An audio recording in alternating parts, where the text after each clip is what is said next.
శ్లోకము 8 నహి ప్రపశ్యామి మమాపనుద్యాద్యచ్చోకముచ్చోషణమింద్రియాణం అవాప్య భూమావసపత్నరుద్ధం రాజ్యం సురాణామపి చాధిపత్యం. ఈ శోకాన్ని ఎవరు తొలగించగలరు? భూమిలో రాజ్యాధికారం, దేవతలపైన అధికారం ఉన్నా నా మనసులోని దుఃఖం తొలగదు. శ్లోకము 9 సంజయ ఉవాచ ఏవముక్త్వా హృషికేశం గుడాకేశః పరంతప న యోత్స్య ఇతి గోవిందముక్త్వా తూష్ణీం బభూవః. అలా గోవిందునికి నేను యుద్ధం చేయను అని చెప్పి అర్జునుడు మౌనంగా కూర్చున్నాడు.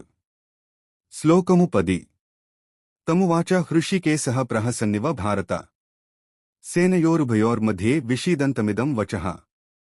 ఆ సమయంలో సేనల మధ్య దిగులుగా కూర్చున్న అర్జునుని చూసి హృషికేశుడు శ్రీకృష్ణుడు చిరునవ్వుతో ఇలా అన్నాడు.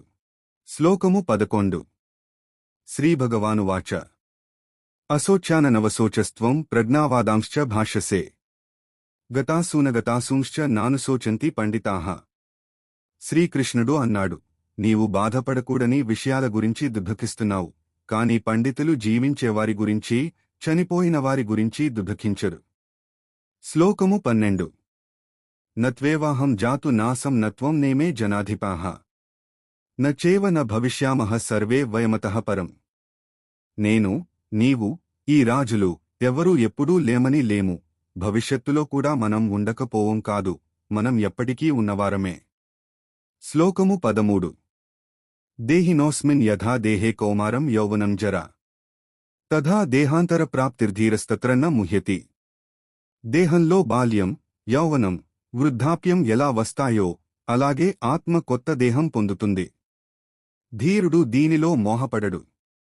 శ్లోకము 14 మాత్రాస్పర్శాస్తు కౌంతేయ శీతోష్ణ సుఖదుఃఖదా ఆగమాపాయనో నిత్యాస్తాం తితీక్షస్వ భారత.